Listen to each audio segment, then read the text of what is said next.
Oh, my hearties, a very good evening to you. It's just me, Scottie McClue, and we are, of course, live on the big one, YouTube, just for you, DINKY-DOO. Make sure you tell 10 to tell 10 to tell 10 to tell 10 that we are live, because we have a lot to talk about tonight, and there's always so little time to do it in. It's 9 o'clock sharp. Nothing gets past me, of course, and we have 1 hour of superb, scintillating information, education, and entertainment for not just one nation, but for all the nations of the world. So let's get started. I tell you, there's the wonderful Tups. Way. Good evening, Scottie, looking sharp as always. Oh, we're sharp tonight. Sharp tonight, Tups. I tell you, and we'll maybe hear from you a little later in the program and get a bit of the chat going. I tell you. Now, so much is happening this week. I mean, good evening, Scottie and Tuts are here. Good evening, Susan. How lovely of you to join us. Very, very welcome, I say. We've popped up random during the week, and you should see all sorts of things on your YouTube channel. New movies for you. Well, I say new, classic movies, mainly classic British movies. A lot of stuff from the 40s, 50s, 60s, 70s, that kind of idea, 80s, but superb movies and very, very popular. And the channel is growing very nicely. We are not monetized in any way, shape, or form. So I get nothing out of it financially at all, apart from knowing that you've all had a nice time. You've had some great chat and watched some great movies. So it's well worth my time doing that for you. And I hope it's well worth your time joining us. Yes, indeed. Hi, everybody. DINKY-DOO. Lovely to have you with us. Get the message out there and make sure you subscribe tonight. In fact, I think we're about to hit the 39,000 tonight. Let me just check. What have we got here? Yes, we need another 6 subscribers and we've hit the 39,000. So that's a start, isn't it? That's good for a start. And you should all have got a little message to say we were starting. Set your notifications, I tell you.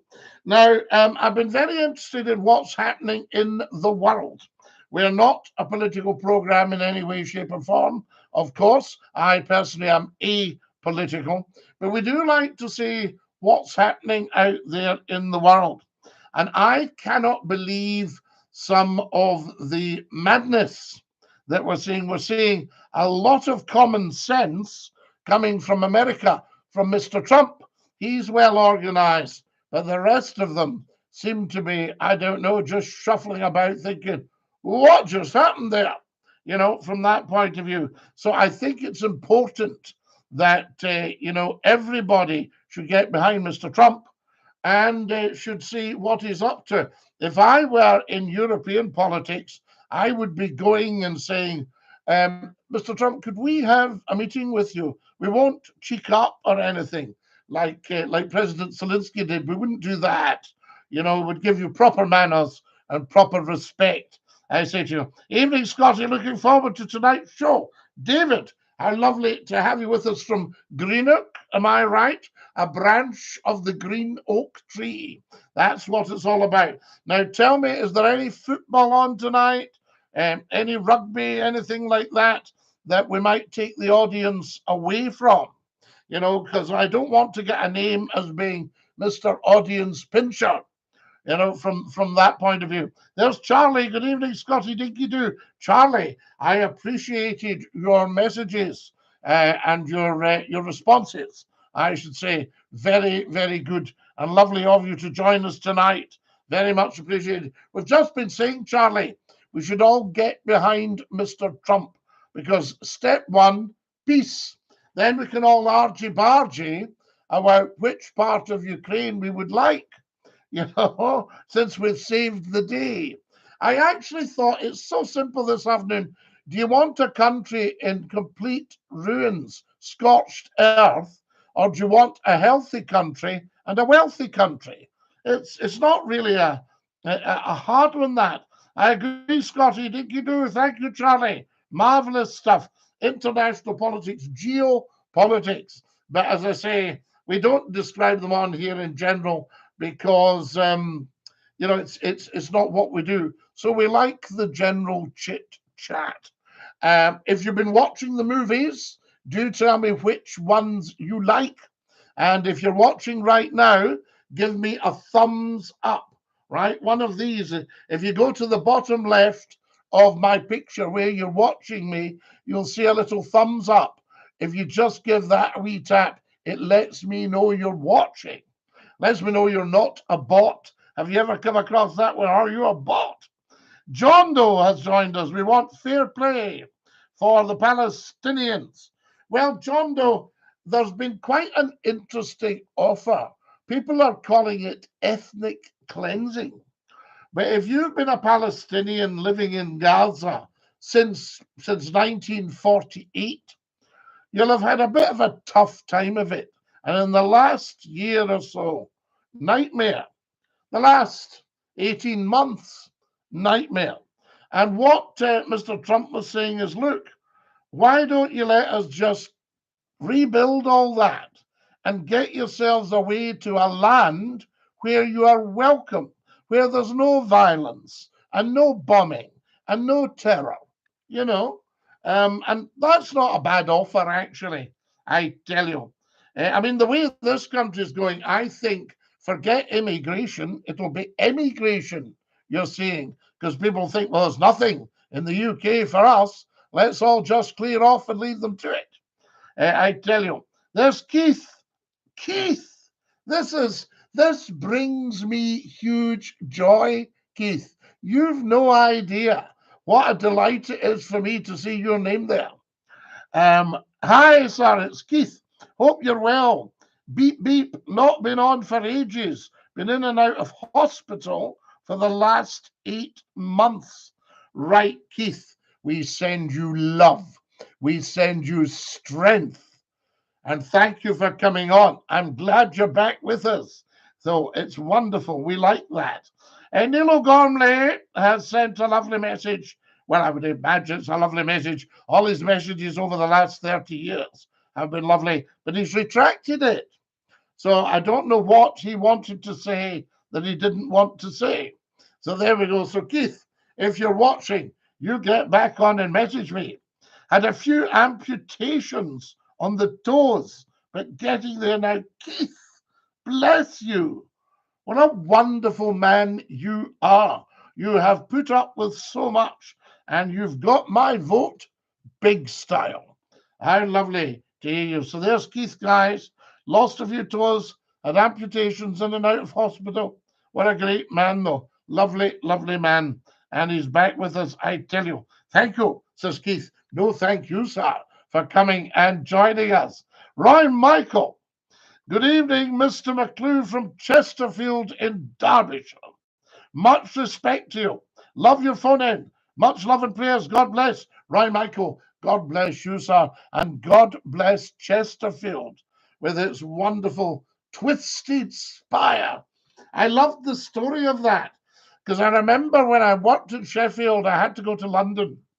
And I remember getting the train that stopped at Chesterfield, and I saw the famous twisted spire.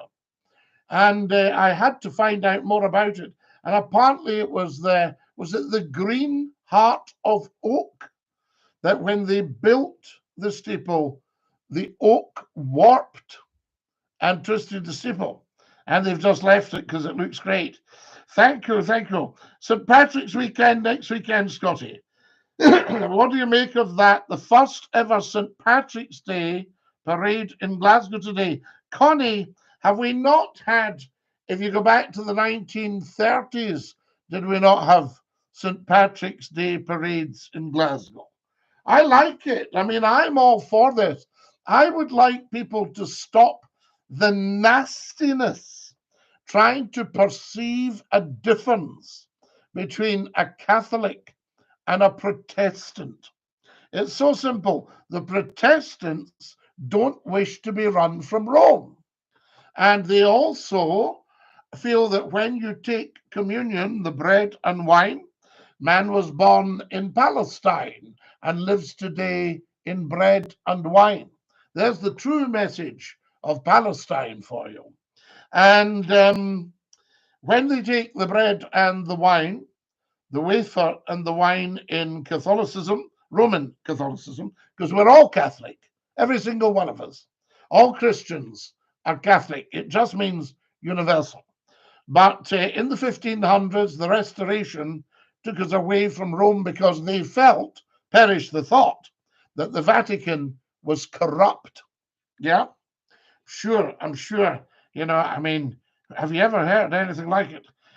Good evening, Sir Scottie, DINKY-DOO of the Do variety. Ah, Neil, you're back. You haven't told us the message. Roy Michael, Mr. McClue, you know your history at Chesterfield. Spy, you're right about the green wood. God bless you. I tell you, Roy Michael, I wasn't sure it was a Catholic Protestant thing. In Ireland, it's a day off. No, it's just St. Patrick. And I think we should all celebrate St. Patrick and St. Andrew. And last week we had St. David. And who else have we got? You've got St. George. Although I think England had to make St. George up. I don't think he was a real saint. Am I right in that? So they had to kind of make up a fake saint to be upsides of Scotland and Ireland and Wales. So there we go. St. Patrick had the snakes. He was the snakes man. So I tell you, but no, I would like to, how can I say, de-horribilize comments between Protestants and Catholics because they're both virtually identical. I was going to say to you, the communion, of course, when it comes to the breaking of bread in the non-denominational churches, the bread and the wine are symbolic of the blood and body of Christ, the body and blood of Christ. But in the Catholic Church, it's a belief that when you take the host, it transubstantiates within you and becomes the actual body and blood of Christ. You have taken of the body and blood of Christ, ongoing in perpetuity. You with me? I tell you. There we are, St. Guinevere the Greyhound. Who's that now, Connie? Mr. McClue, what's your favourite places in Scotland you like to visit? All of it, Roy Michael. I cannot think of anywhere in Scotland that is not stunningly beautiful. We've had a few of the inner cities, over the years. They haven't looked after the people as well as they could have. And the people had to come in. All the money and all the lifestyle in Scotland and in England as well, and in Ireland and in Wales, was in the countryside. Because if you think about it, the agrarian revolution, what does the countryside produce? It produces food. Yes? Cows, sheep, pigs, chickens, potatoes, carrots, kale, anything you name it, fruit, apples, strawberries, raspberries, black currants, red currants, you name it, anything you eat or you love to eat comes from the countryside, right? Then what about the byproducts? What about the skins for keeping warm, for clothing, for jackets? What about the wool for kilts and woolly underwear and wool coats and woolen vests and all that? Well, that's part of your woolly underwear. Do you know, all that. What about your shoes? The leather from the hides, the laces, a thin piece of hide. Do you see? So everything coming from the countryside. So big money in the countryside. Along comes the steam engine, the Industrial Revolution. Big change. People then have to go and make them out of steel fired by coal, yeah, and iron and all that. So you've got the smelters and the forges and the blacksmiths. They were just big blacksmiths in the cities. So people move into the cities and have what's called jerry-built housing. So they throw up the houses as fast as they can.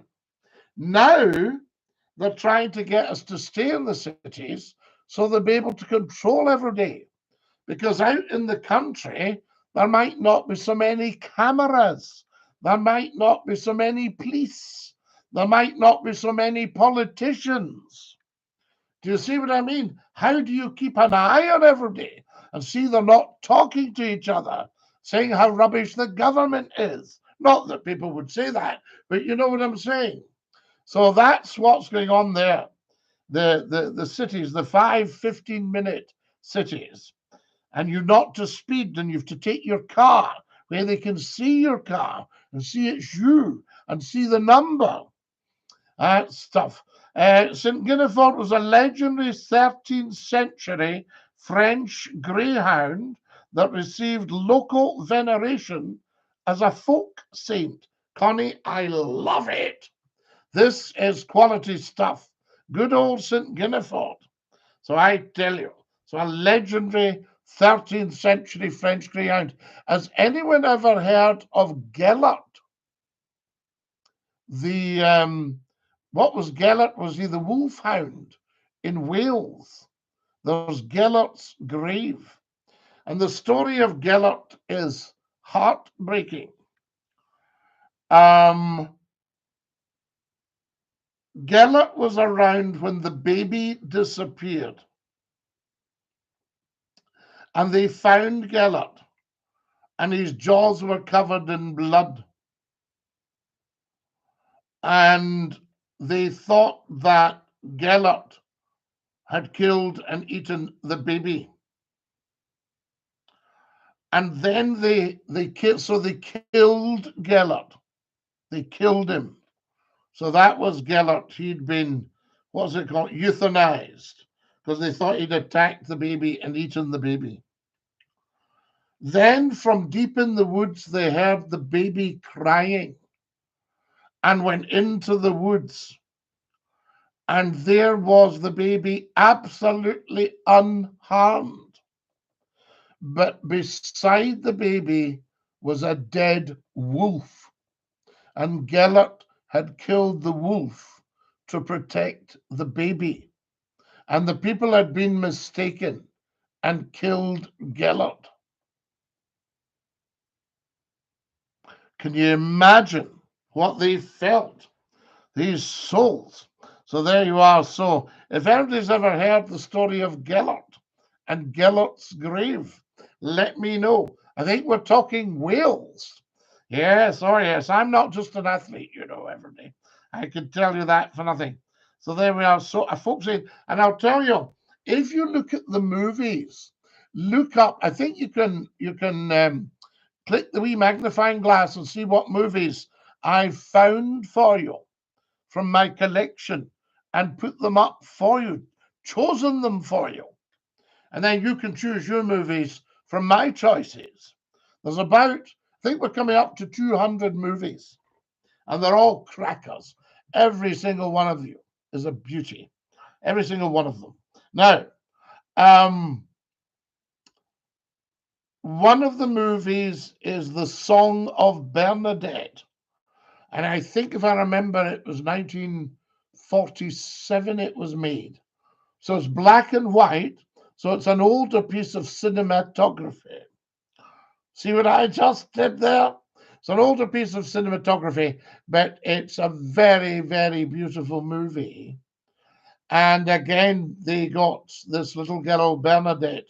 Now, I've since heard that Bernadette is so pure, Saint Bernadette, her body is still around, and I think you can even go and see it, and she just looks the same.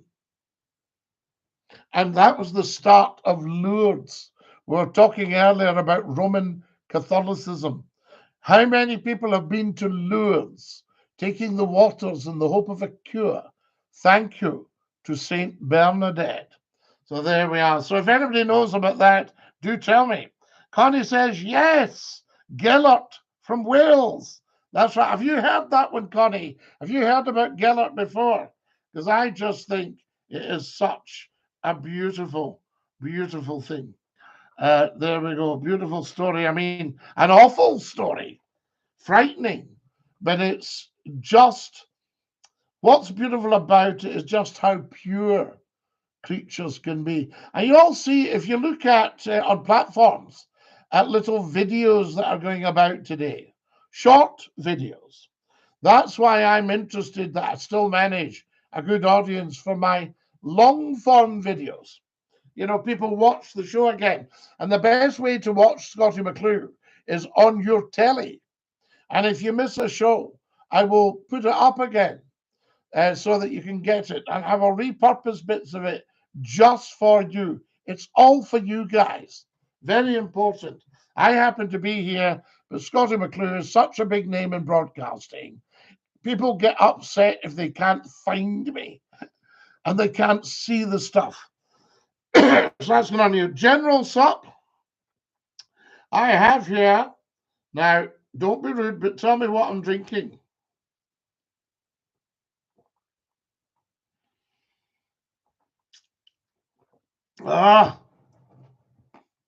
And I know on a Saturday night between 9 and 10 o'clock, a lot of you will have something to drink beside you. So when I shout General Sup, that gives you a chance to get stuck in. St. Guinevere the Greyhound. Now, what do we got here? Here's John Doe says, tell the Ulster Scots that. Tell them what, John Doe? About St. Patrick? No, there should be big St. Patrick's parades in Northern Ireland because there's a lot of people. St. Patrick is the patron saint of Ireland. So I suppose if you're in Northern Ireland and you see yourself as a British Unionist, would your saint be St. Patrick or would it be St. George? Right? St. Patrick's the real one. St. George is made up. Why did he kill the dragon as well? Connie says, great show. Thank you, Connie. I am very glad you're enjoying. Charlie Andrews, ginger beer. Absolutely. Good one, Charlie. Have a good sip. Charlie, do you remember the pop man came round? The lemonade lorry. And you could run out and buy. Sometimes we bought half a dozen bottles to see us through the week.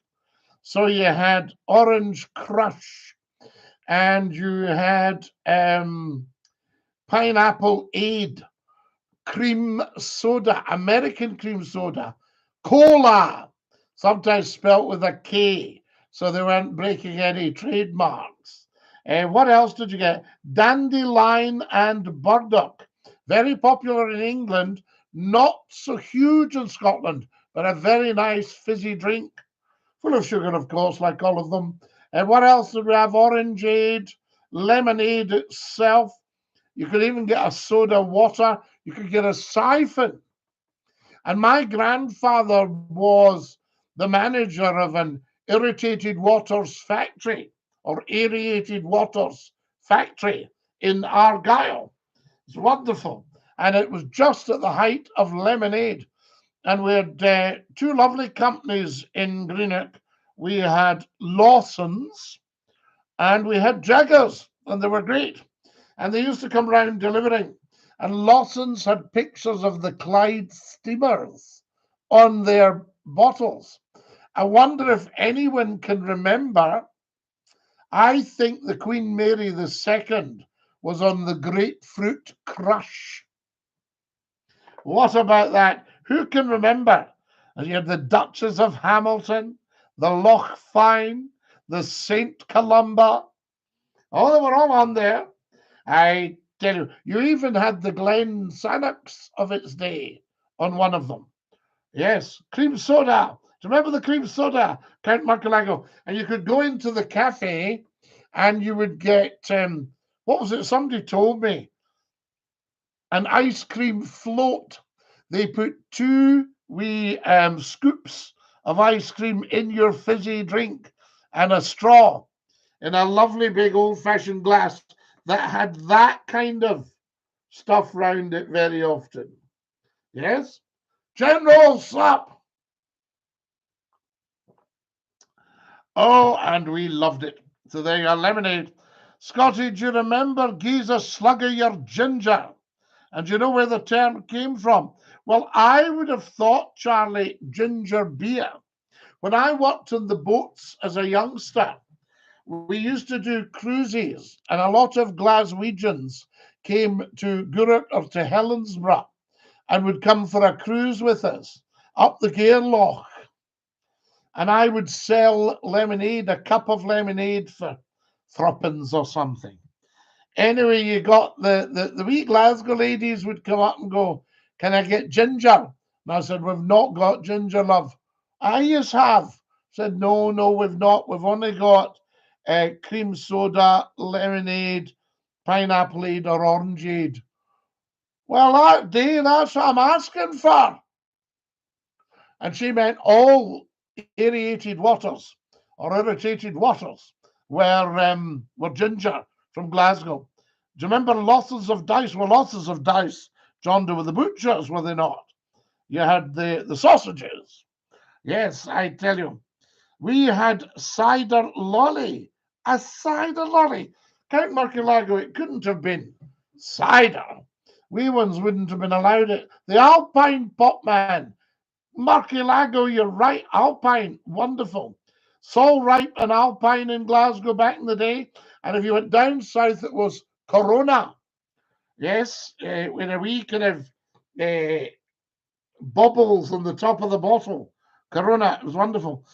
It was a customer in Paisley that bought a ginger beer in an Italian cafe, and there was a slug in the ginger beer. Oh, Charlie, the snail in the ginger beer bottle. You've got to remember you're talking to a man who studied law. Yes, and that was the first case I read of was it the snail or the slug in the ginger beer bottle? And that was a very important case. Absolutely, Charlie. Yes, I remember that. That's where it came from. But it was from ginger beer, and I liked ginger beer. Did anyone ever have ginger wine? My father used to make ginger wine, and if somebody turned up at New Year who didn't drink, fat chance. No, no, the people that didn't drink, and my father would give them a ginger beer, that sort of idea. You had cans of Top Deck Marcilago. Yes, you could have a shandy, Top Deck shandy. They were lime green with red writing. Top Deck, I remember it. Fantastic. Yeah.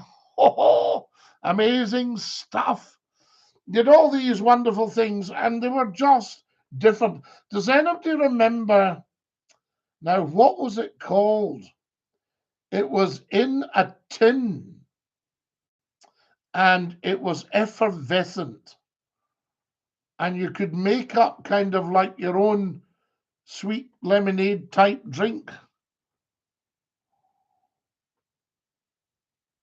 Cremola foam. It was called cremola foam, and you had to watch you didn't put a wet spoon. I tell you, a rocket lolly, absolutely, Marcilago. Whoppers, do you remember Whoppers? And a Zoom.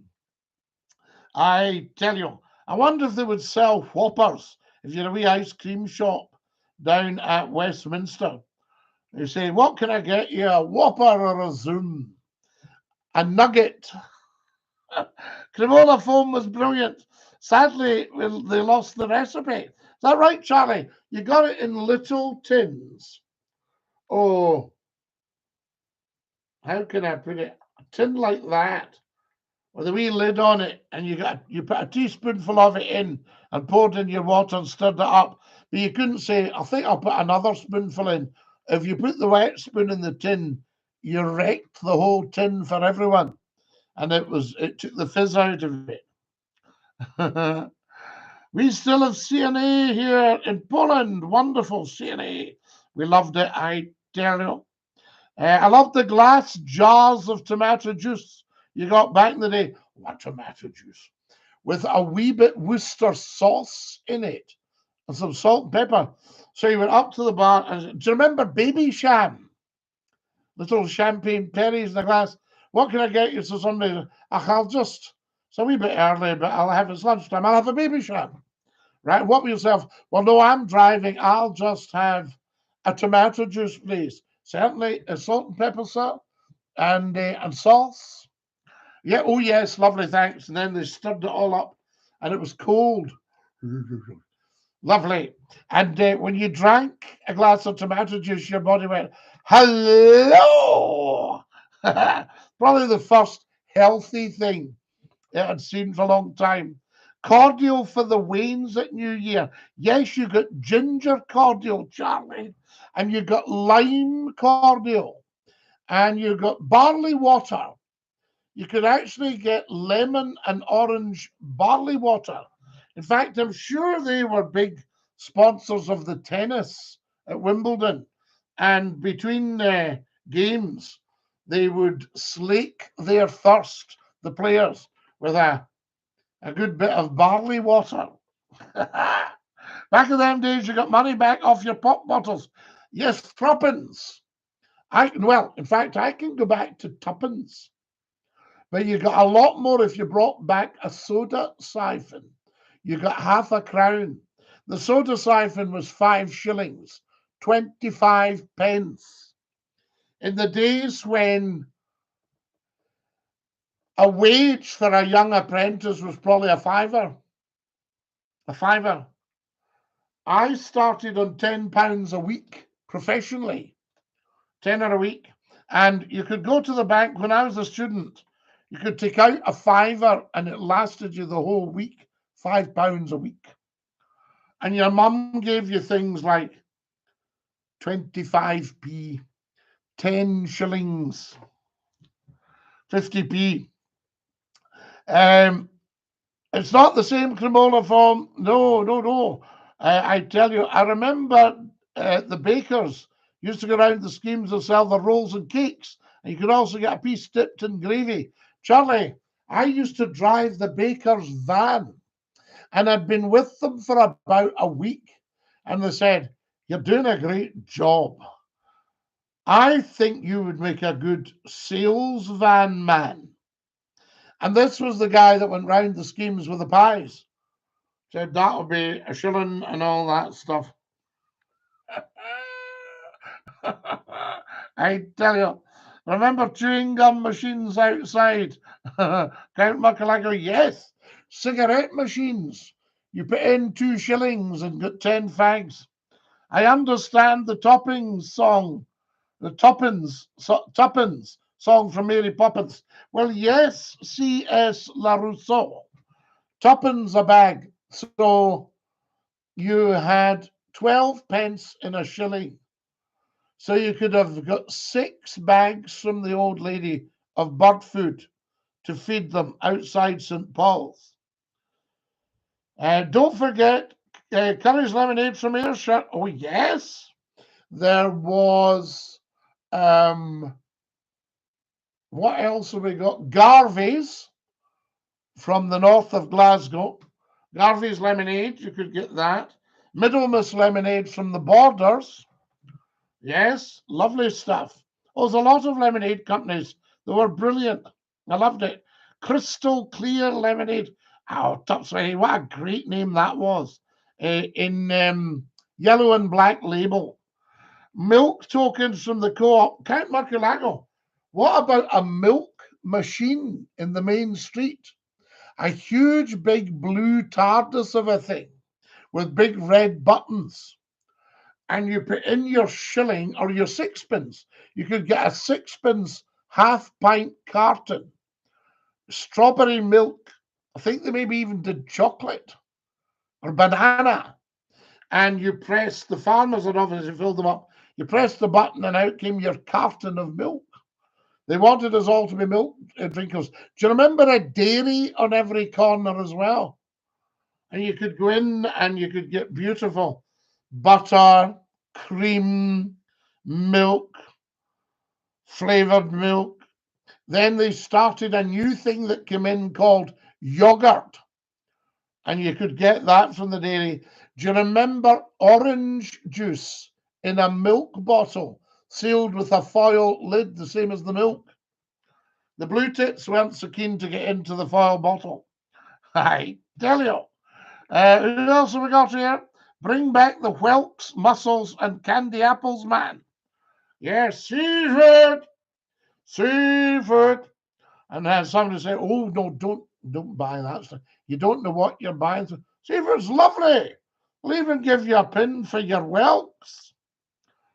As a guy said, he chewed a whelk for half an hour, took it out of his mouth, there wasn't a mark on it. Susan's retracted a message. What have you retracted? Here's Johnny, Count Murcielago.